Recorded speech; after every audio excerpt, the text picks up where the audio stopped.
my name is Corey and I would like to welcome you back to the Glader house. I haven't showed you a ton of my house just because we haven't done many makeovers since we've lived here. Throughout November, I was working on the sitting room makeover and I built the cabinets in there, and I'm gonna finish that entire room. And so this next year, moving into 2025, my plan is to really focus on makeovers in my house and share those with you and just share more of my home and my personal style.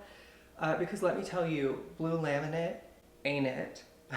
Since we are in this treasure of a kitchen, I wanted to break down my eventual renovation plans. However, this kitchen is not going to be a project for this year, unfortunately.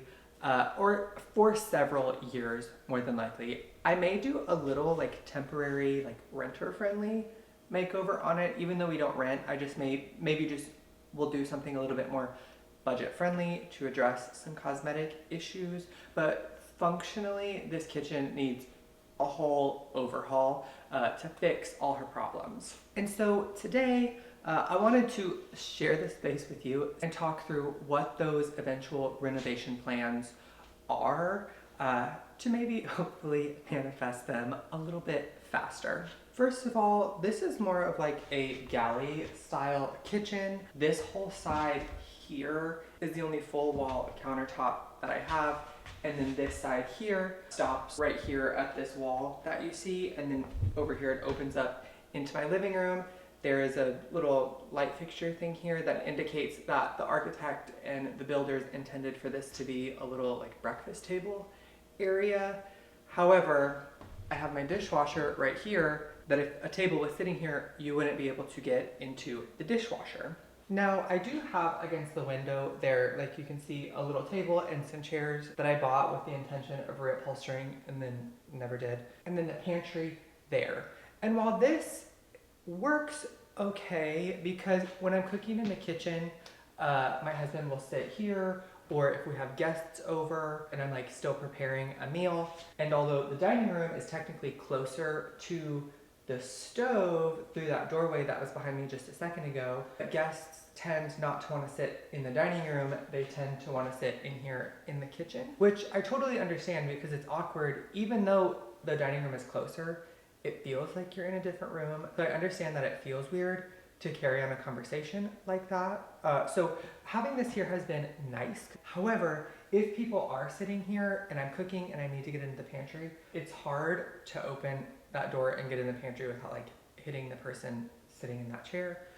So it's not really the most functional. And then for Thanksgiving, we had a group of 4 friends over, and we had 2 people sitting in these chairs, and then I had some chairs in here in the living room that got brought around to this area right here. So then I couldn't even see someone on the other side of this wall here, and it just is not a kitchen meant to be gathered in, which is really unfortunate because I love to cook. I love having people in the kitchen while I'm cooking. But if someone's not sitting in the chair, they're usually leaning against the counter somewhere in my way, which then is frustrating as I'm trying to cook. So this is not a kitchen meant for gathering. Also, as you can see, I have my trash can and my recycling in my dog bowl here, which when you come into the living room from this way right behind me, you walk into here and then you turn right to go into the kitchen, and the first thing you see is the trash can. Not cute. However, underneath our sink, the way that the pipes are, I can't fit a trash can under there, and I don't want to put it in my pantry because I don't want the gross garbage in the same place as my nice, fresh, clean food. You know what I mean? That's kind of gross. So this is the only place really to put my trash can. This just ain't it. Not to mention all of the white appliances that get dirty so easily. These cabinet doors that seem to always be falling off their hinges. The blue laminate countertop. I have wallpaper as a backsplash.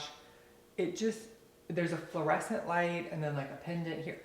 Aesthetically, it's not giving, and functionally, it's not giving. So my plan to address all of these issues is knocking out this wall here and creating an island in the middle here. Now, that does seem like it would take out a whole wall of countertop, which it will. And then the island will give me about the same amount of counter space. It's just, this one's taken up by appliances. But anyway, that's maintaining really only the same, maybe slightly more counter space, which is another functional issue in this kitchen. I don't have any counter space. So in addition to knocking this wall out, I would fill in this doorway. This is a pocket door, which is nice to have.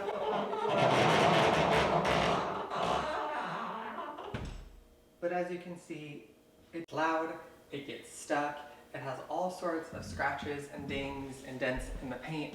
Although it's nice to have, it just has to go. And instead, after I close that in, that becomes a solid wall. The oven, which I would get a new one, would move right where that doorway is, centered on that wall, a nice decorative range hood above it. So then I have a whole L-shaped countertop plus the island. Now, you may be asking, Corey, if you do that, where's your refrigerator gonna go? Well, it would go right here in my pantry. Not in the pantry, I would replace the pantry with the refrigerator, do a panel ready refrigerator, so that way it would look like cabinetry and match all the cabinetry that would still be here and everything. And then as far as the pantry goes, this thing is half empty anyway. Like, as two people, we don't go through that much food. I don't keep a ton of like dry goods and canned goods and things like that. I buy for the week, we consume the items for the week, and then by the end of the week, the pantry and the refrigerator are both empty.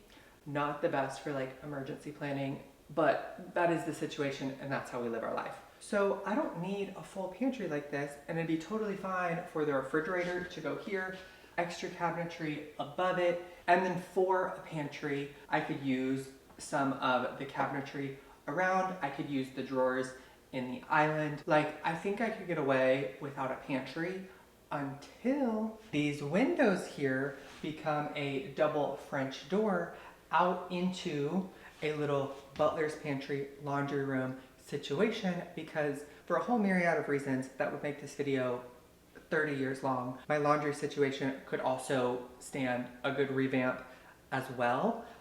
So these windows would become a pair of double doors. I would move these windows to replace this one, because this window is the only window that doesn't match the rest of the windows in our house. So I would take two of the panes, because they're a double hung window, so they're 4 different like window pane situations, and I would put 2 side by side, which would widen this window just a little bit, giving us a little bit more extra light, and then they would match the rest of the house. And then the other 2 window panes from that window, so we're reusing all the same material, would become the 4th set of a window here. So instead of 3 windows like this, I'd have a 4th one exactly the same, and this doorway, because the double doors would be right there, this doorway would disappear and have the 4th window set, which would also help the living room, because this piece of the window here between this 1st and 2nd window is directly centered on our fireplace right over here. So in our current living room situation, we cannot center our furniture on the fireplace. It has to be centered on the center of that middle window there. So then our living room is kind of off-centered a little bit. Whereas if we added a 4th window here, we could center the entire furniture on that middle piece there, which is centered on the fireplace. So it would benefit both our kitchen and our living room. And then back to the whole idea of the pantry, because I know this is all over the place. When this becomes double doors, the wall of the addition that would be right here would be a straight run of countertop. I could have shelves above it, like that could become a pantry, and then the other side could be where our washer and dryer and all of that is.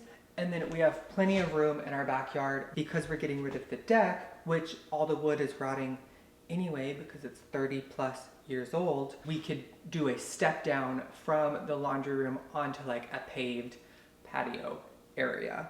So really it's a 3-room renovation, but it's centered around making the kitchen more functional. To save on budget, None of the plumbing is gonna move really. Like the sink would stay in this same place, the dishwasher would stay in the same place. It's an electric stove. I prefer to cook with electric over gas anyway, even though we do have a gas line that runs in this wall. I would probably just keep an electric stove. So we would just have to move the electrical into that wall there for the stove. And then the refrigerator, because we would need a water line to for the water dispenser, there's plumbing already right here in the wall where the sink and dishwasher are. So it'd be super simple to hook that up, just like 2 studs over in the wall. And then because there is plumbing in that wall from that water filter, it'd be super easy just to run the water into behind the stove. That way I could have a whole pot filler situation. I've never had a pot filler. I don't really need one, but there's plumbing in that wall we're gonna have to deal with anyway. So for resale value, that could be a really nice addition, and it would be helpful for me too. But because there is a pocket door in that half of the wall where that plumbing would get run anyway, the framing will probably need completely redone in that wall anyway. So it's gonna be super easy to run the plumbing there. And then as far as dog bowl and trash recycling situation, that would be built in to the island. So the trash, right, I'm standing at the stove here, I could turn around, here's the trash right here. On the end cap, I would do a built-in niche for our dog's water bowl situation. I would love to put a little faucet in there and run the plumbing for that.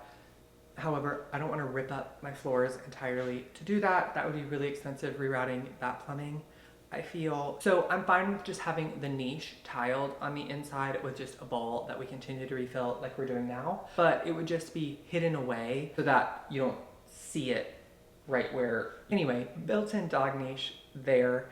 And then also my dogs, like all dogs, think they're gonna get something to eat when I am cooking.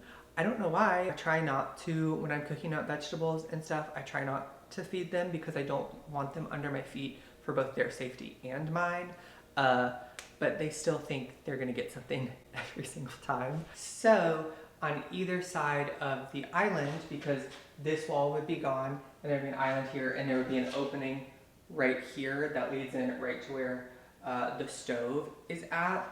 I would put a gate that pulls out from the cabinetry. It's like built in to the cabinetry because I'm probably gonna end up building the cabinets myself. I can have an integrated like gate system that pulls out from that cabinetry, connects to the island on this side, and then over on that side, on the back side of the island, kind of right in front of the fridge, I would have a gate that pulls out there and connects to that sidewall somehow. That way they can still access their water, but then I have a full L shape to move around from the refrigerator, sink, and stove. And then guests can sit on this side. There can be people in the living room and I can still see and hear them if I'm right there, or they can be at the island.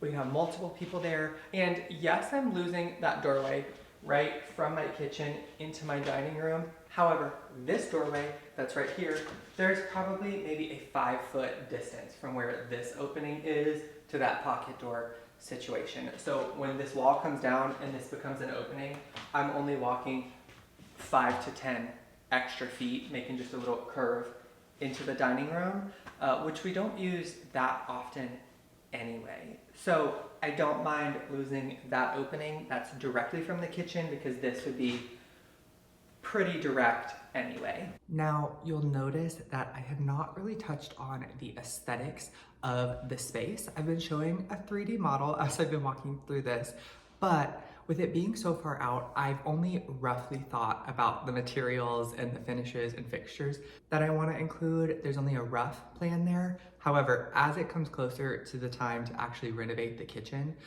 you best bet I will definitely be very meticulous in that selection process. But I just wanted to walk you through my approach to addressing how people live in their spaces.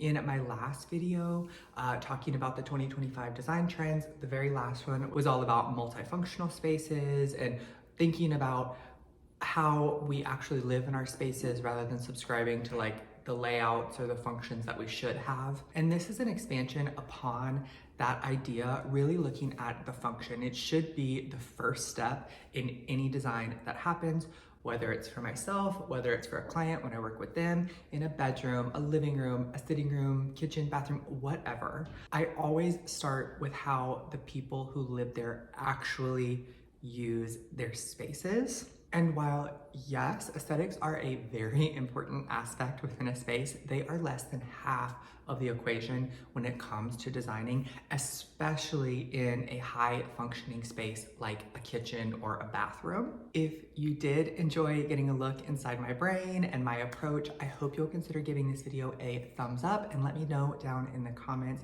what aspect of my plans was your favorite, or if you've ever completed a kitchen renovation, I'd love to hear what your favorite thing you included in yours was. Until next time, I'm wishing you all my best.